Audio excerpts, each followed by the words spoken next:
It's him, Coriolanus thought with death certainty. He's the lover from the song. Billy Tope, Lucy's ex, showed up at the performance. The Covey were against him, Lucy included, but he still kept talking to them. The Covey said, "You made your choice, leave us." And then one thing led to another. A fight broke out. Miners against peacekeepers. Coriolanus was caught in it, and he got hurt. During the fight, he heard Dr. Gall's voice in his head. That's mankind in its natural state. That's humanity undressed. It became another brick in his growing belief. People are animals, they need to be controlled. Humanity is wild and must be tamed. So the next day, Coriolanus and Sejanus visited the sea, the place where Lucy used to live, and Coriolanus hoped finally he would have some time with her. He brought her a present, a small bag of rice, since there was nothing else to bring. He didn't have money yet. She was in a quiet, beautiful meadow, writing songs and looking after a goat. She was actually working on the hanging tree song.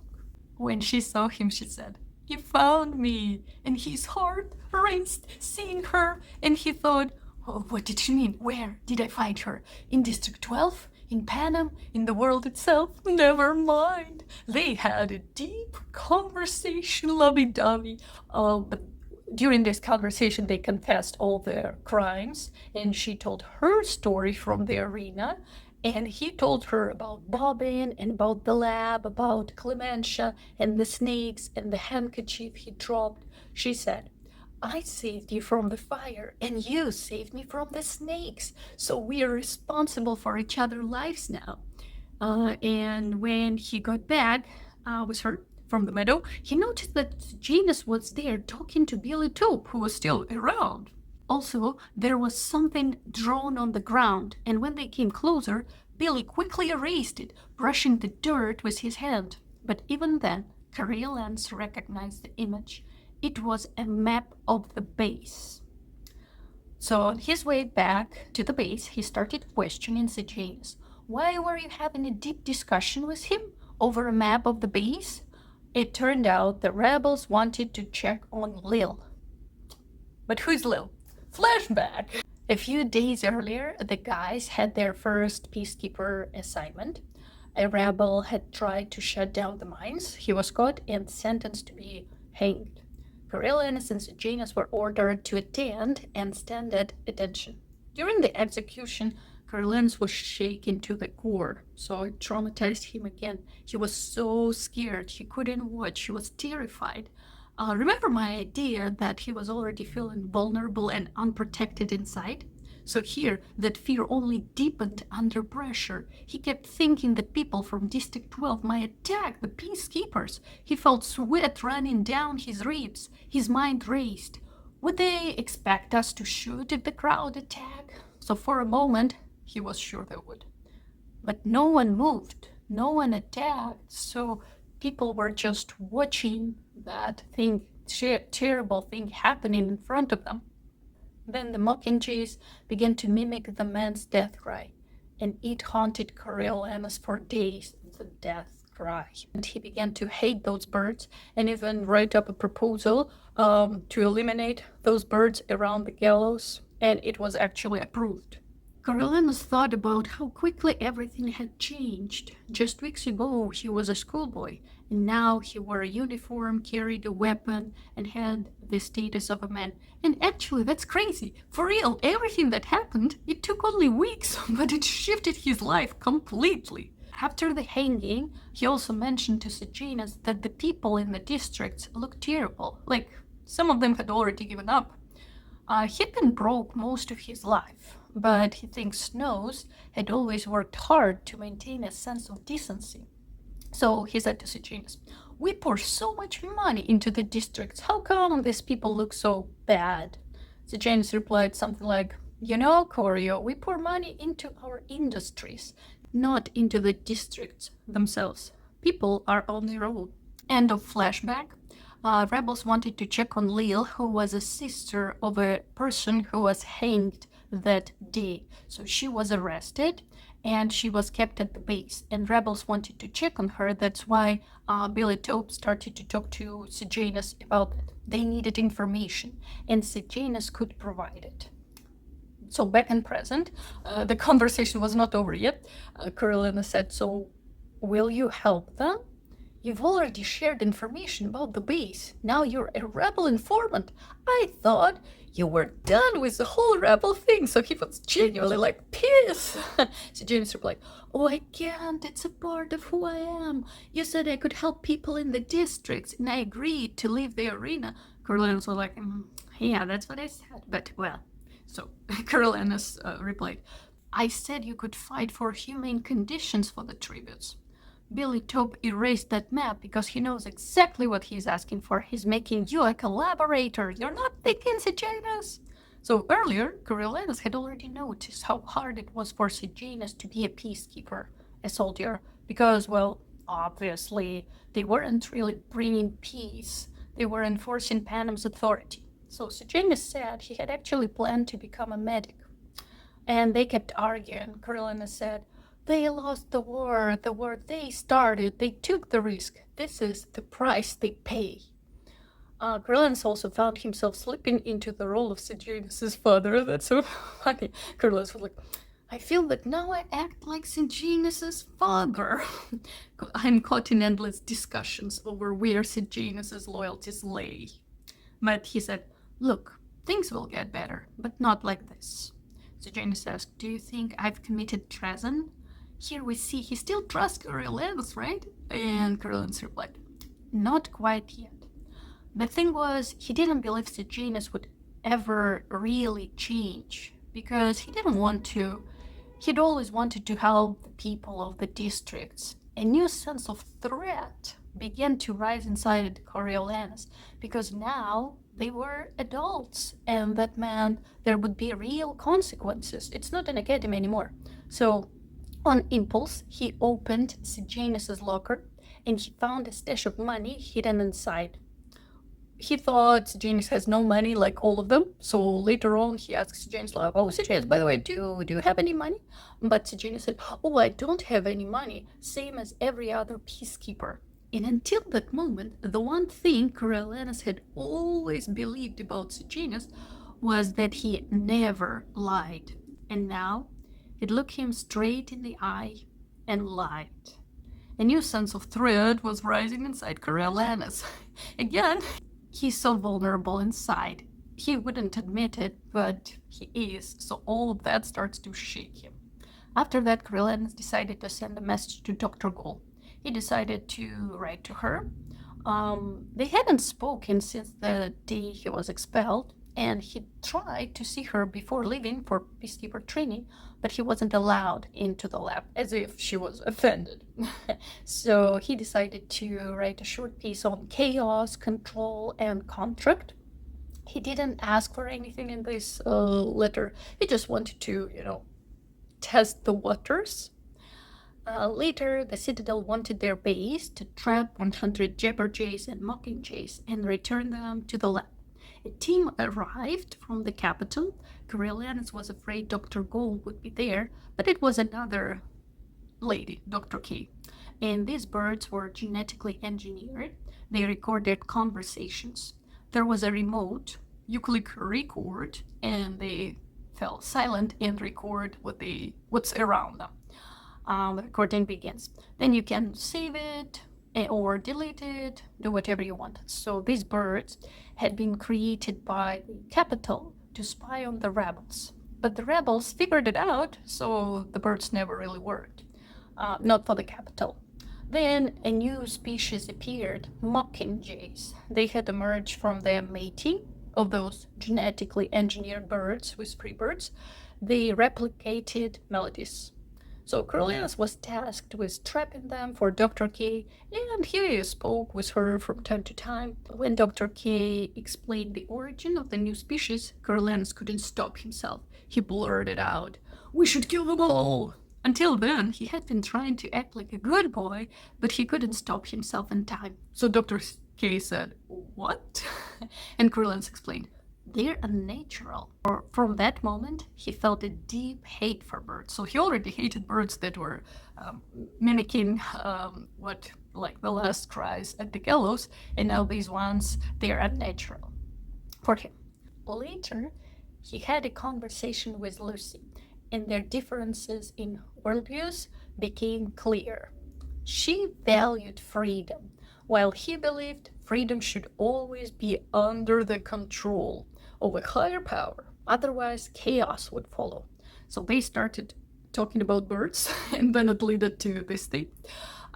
So the birds, Lucy said, something like, I hate birds caged after they've tasted freedom, and I hate people trying to control their voices. But Coriolanus replied something like, oh, there's nothing wrong with that. But Lucy was like, do you allow yourself to speak your mind, or someone controls what you say? And Coriolanus said, of course I speak my mind. And then he got mad, because he knew that so many times he didn't speak his mind, but he refuses to admit it even to himself. So he's saying, no, I always speak my mind.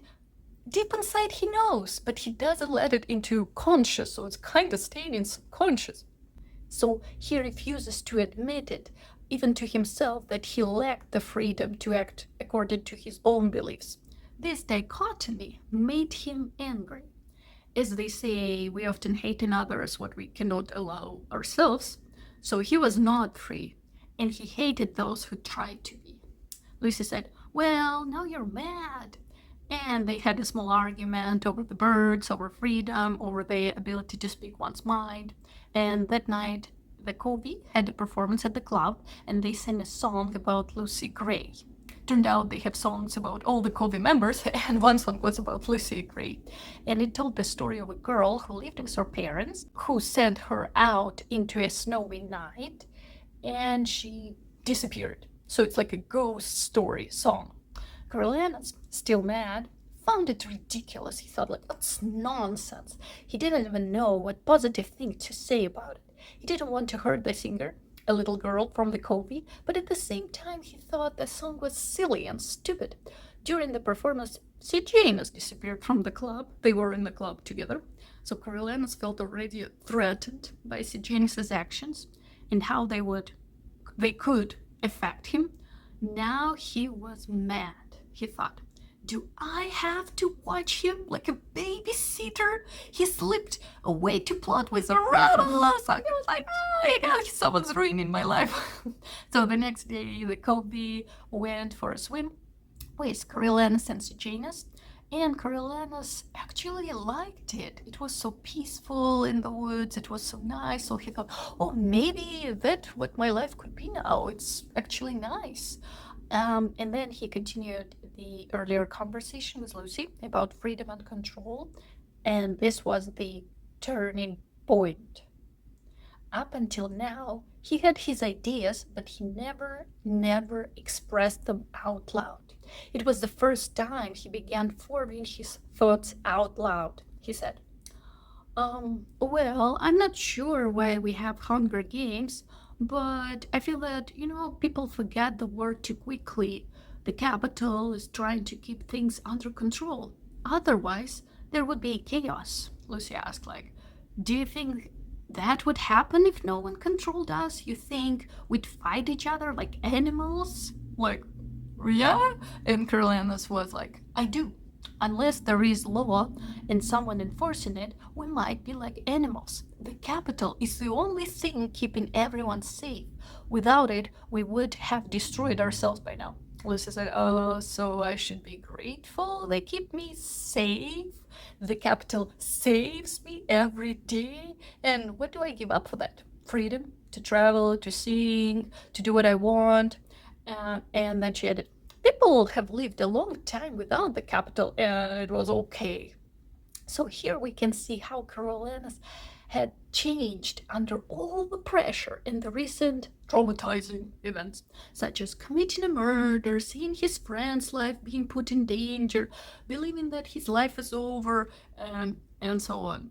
After all that, he feels terribly vulnerable, but again, subconscious. So he does not understand it like out loud because we read his thoughts.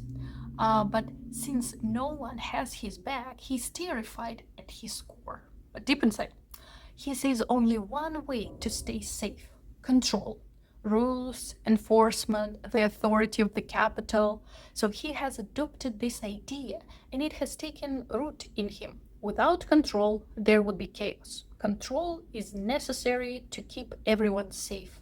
Again, I think this idea grew directly out of his own feeling of vulnerability, triggered by everything he had experienced recently. So then they started talking about Lucy's ex, Billy Tope, and his involvement with Mayfair, who is a mayor's daughter, so now he's kind of with her. So he kind of left her for Mayfair. Lucy explained that she actually herself sent Billy to Mayfair to teach her how to play the piano and earn some money. After that, he was spending time with both Mayfair and Lucy, and Mayfair eventually found out about Lucy and had her pa, the mayor, call Lucy's name in the repeat, the scene we started from, right? And as he listened to the story, Coriolanus felt a pang of jealousy. He said, "Oh, so he's trying to get back with you?" Lucy was dismissive and playful. "Oh, sure, he came to my house, big plans, inviting me to run off with him."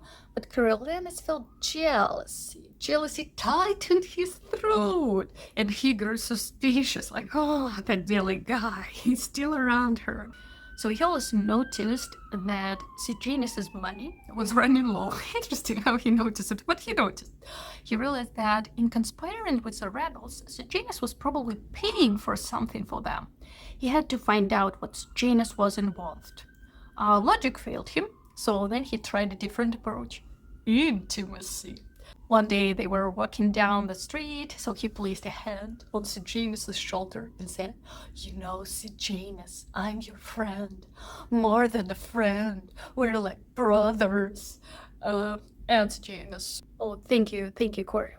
Corio continued, "You're the only person that I actually trust. Come here."